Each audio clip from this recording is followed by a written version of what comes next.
السلام علیکم ورحمۃ اللہ۔ بسم اللہ الرحمن الرحیم۔ جہاں ٹی وی پہ، کمپیوٹر پہ، موبائل پہ کچھ ڈسکشن اکثر ہو رہی ہوتی ہیں، یا معاشرے میں بھی جب ہم دیکھتے ہیں تو لوگ بڑا اس بارے میں فکر کرتے ہیں کہ کوئی مولوی صاحب یا کوئی عالم صاحب ہمیں کوئی مشورہ دے دیں، کوئی بھی جو دینی مسئلہ ہوتا ہے۔ حالانکہ دیکھا جائے تو قرآن پاک خود ہمارے سامنے ایک کھلی کتاب کی طرح پڑا ہوا ہے، اور اس میں ہر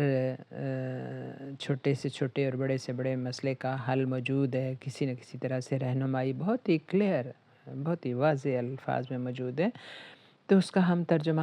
پڑھنے کی عادت ڈالیں۔ میرے والد مرحوم جو تھے وہ ہمیشہ ہی کہتے تھے کہ 4 لائنیں پڑھو لیکن ترجمے سے پڑھو، تو بڑا اچھا ہوا کہ بچپن سے ہی مجھے عادت پڑ گئی، کئی دفعہ ترجمہ آ گئی، تو آج کل دوبارہ میں نے شروع کیا ہے۔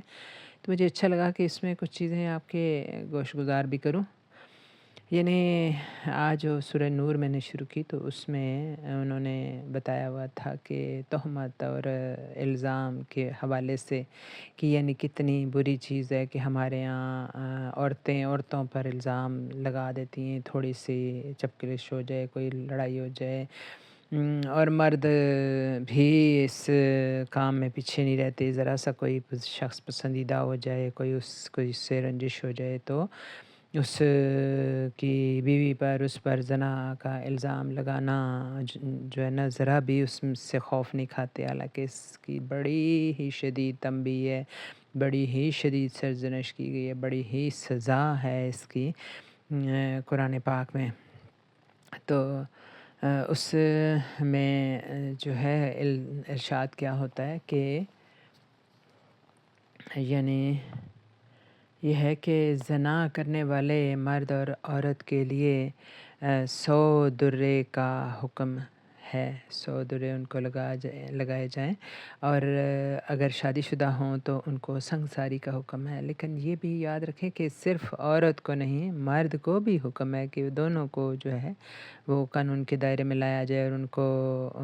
سنگسار کیا جائے یا درے لگائے جائیں، تو ایک مومنوں کی جماعت بھی وہاں موجود ہو جو کہ ایک پیغام جائے سب تک کہ اس طرح کے کبھی جو گناہ ہوں گے ان کی سزا ہوگی اور پھر کوئی اور جرأت نہ کر سکے۔ پھر یہ ہے کہ اس کے ساتھ اس چیز کی بھی احتیاط کی گئی ہے کہ کوئی شخص کسی دوسرے مرد یا عورت پر غلط الزام نہ لگائے، تہمت نہ لگائے۔ اس کی بھی شدت سے مذمت کی گئی ہے کہ معاشرے میں خام خواہ سے اس طرح کا رواج نہ پڑ جائے کہ لوگ اپنے کسی دشمنی یا رنجش یا ناپسندگی کی یا کسی کی حق کو حقیر بنانے کے لیے جو ہے وہ اس طرح کی تہمت بازی کے عادی ہو جائیں۔ تو کیا کہا گیا کہ ارشاد ہے سورہ نور کی 4 آیت میں کہ جو لوگ تہمت لگائیں پاک دامن عورتوں پر اور پھر 4 گواہ نہ لا سکیں تو ایسے لوگوں کو 80 درے لگاؤ اور ان کی کوئی گواہی کبھی قبول نہ کرو، اور یہ لوگ فاسق ہیں۔ سوچیں کہ اتنی سخت جسمانی سزا کے بعد اور پھر اس طرح سے معاشرتی سزا کے بعد کہ ایسے شخص کو دھتکارا جائے ہمیشہ کے لیے معاشرے میں، آپ کی کوئی بات کی کوئی وقت نہ رہے، آپ کی کوئی گواہی کی کوئی وقت نہ رہے، تو آپ کی کیا حیثیت ہے اس معاشرے میں؟ تو ایسے پھر کوئی خوف کے مارے کبھی جرأت نہ کر سکے ہمارے معاشرے میں، خود بخود یہ تہمت بازی کا جو کلچر ہے وہ ختم ہو جائے، جس نے بڑا دیمک لگائی ہے ہمارے تعلقات میں۔ اور پھر یہ کہا گیا کہ شوہروں کے بارے میں بھی ہے، شوہروں کے بارے میں ہے کہ اگر کوئی شخص اپنی بیوی پر جو ہے اس پہ وہ کہے، اپنی بیوی کے بارے میں کہے کہ یہ کیا ہے، تہمت لگائے، اپنی بیوی پر تہمت لگائے کہ وہ زناکار ہے اور شہادت میں 4 گواہ نہ لا سکے اور وہ اپنے آپ کو سچا سمجھتا ہو، تو وہ کیا کرے گا کہ وہ 4 دفعہ اللہ کی قسم کھا کے کہے گا کہ میں سچا ہوں، اور 5ویں بار یہ کہے گا کہ اگر میں جھوٹا ہوں تو مجھ پر خدا کی لعنت ہو اگر میں جھوٹا ہوں۔ اور پھر عورت اگر خود کو بے گناہ سمجھتی ہے تو وہ بھی اسی طرح اللہ کی قسم 4 دفعہ کھائے گی اور کہے گی کہ میں سچی ہوں، میں پاک ہوں۔ اور 5ویں دفعہ وہ یہ کہے کہ اگر میں جھوٹی ہوں تو مجھ پر خدا کا غضب ہو۔ اور اگر یہ مرد سچا ہے اور میں جھوٹی ہوں تو مجھ پر خدا کا غضب ہو۔ ایسی صورت میں کہتے ہیں دونوں پہ سزا تو نہیں لگے گی،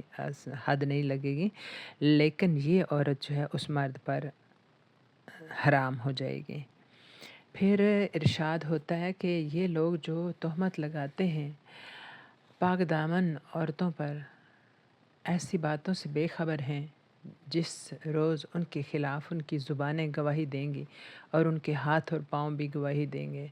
ارشاد پاک ہے، اللہ نور ہے آسمانوں اور زمینوں کا، اس کے نور کی حالت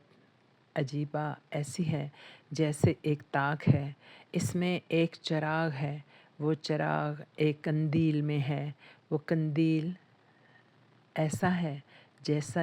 ایک چمکدار ستارہ ہو، وہ چراغ ایک نہایت مفید درخت کے تیل سے روشن کیا جاتا ہے، وہ زیتون ہے، اس کا تیل اگر اس کو آگ نہ بھی چھوئے تو ایسا لگتا ہے کہ خود بخود جل اٹھے گا۔ نور علی نور ہے، اللہ تعالیٰ جس کو چاہتا ہے ہدایت دیتا ہے۔ آخر دعوانا ان الحمدللہ رب العالمین۔ اللہ آپ کو دین کے قریب رکھے اور ہمارے معاشرے کو صاف ستھرا کر دیں۔